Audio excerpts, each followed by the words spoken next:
Amazing. Anyway, hey guys, what's going on? It's me, Maisha T, Life on Demand. I make quick videos on the go. So tonight I'm going to talk to you guys a little bit about 3 ways to move on after a toxic relationship. I'm sure many of us have had them.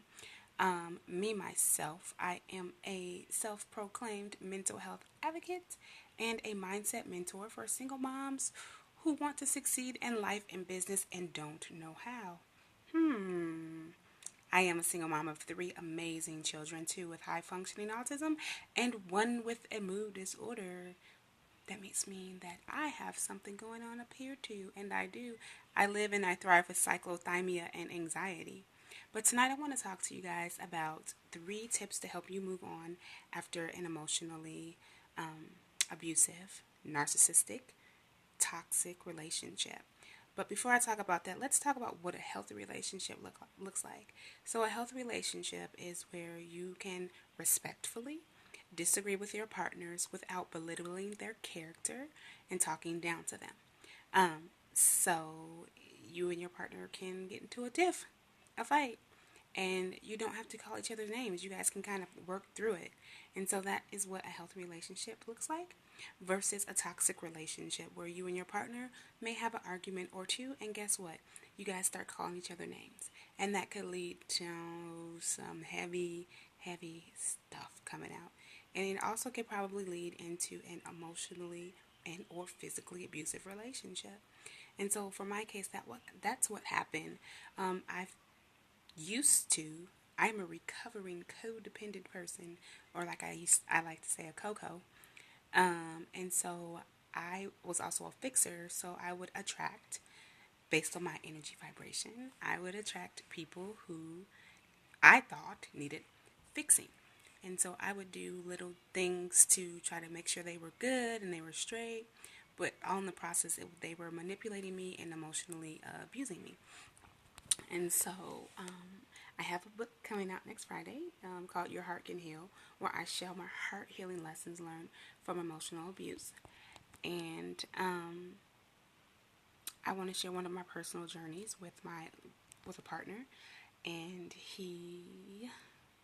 everything was good. We went through the honeymoon phase, and if you look into like narcissist abuse, it's actually called the oh my gosh, I just made a video on this on YouTube. I'm just going to call it the moonlighting phase. And it's the phase where they give you lots of praise and tell you how wonderful you are and how beautiful you are. And then it turns into a nightmare. And so that's how it started for me. I was wonderful. I was beautiful. I was the best thing that ever happened to them. And then one day, my phone died. And my voicemail was blown the hell up. Really bad. Like, your phone just doesn't die and you're cheating on me and you're talking to some other guys, and I'm just like, really? My phone just died. That was the first time. That wasn't that bad, but the second time it happened, I started being accused of being a cheater. I was called every kind of female dog you can think of. I was a black female dog. I was a fat female dog. I was a straight up female dog, a whore. Like, you think of it, I named it, and now I'm sitting there crying and begging this person to not treat me this way, and they wouldn't change. The only time they would change is if they could get a benefit out of me. They would be nice to me for a certain period of time, and then once they were done, that was it. And so after this lasted for a long time, I began going to therapy, and we talked about how me writing my book and empowering other women and or men can help me transform my life. And so that's what I've been doing in the last few weeks and months in writing this book. And I just really want to talk about this because I think a lot of times we don't talk about it. And so here are my 3 tips. So you've just left a toxic relationship. So the first thing you want to do is to be kind to yourself. So sometimes we get in these relationships and we're not kind to ourselves. We're still replaying the negative self-talk and we're doing it to ourselves.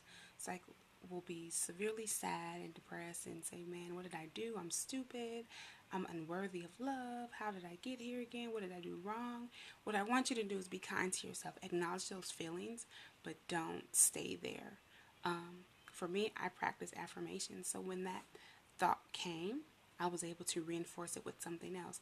Because you also have to remember that words have power, thoughts have power. What you think and what you speak can actually manifest itself in your life, and you don't want that to happen. And so, practice being kind to yourself. If the thought of I'm not good enough comes, then tell yourself I am good enough. One of my favorite affirmations is I am love. I have the ability to love, and love is all around me. And so, those moments where I said, no one wants to love me, no one cares about me, why is this happening to me? I was able to redirect my thoughts by using that affirmation I am love, I am surrounded by love, and I am love. That's a very powerful one. Okay, so number one, be kind to yourself. Number two, you want to practice radical self-care. Maisha, what the heck is radical self-care?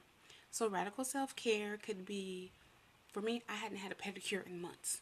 So I went all out, got my pedicure done, got my nails done, got a facial, went to the spa. For me, that's radical because I'm a single mom and I have a strict budget.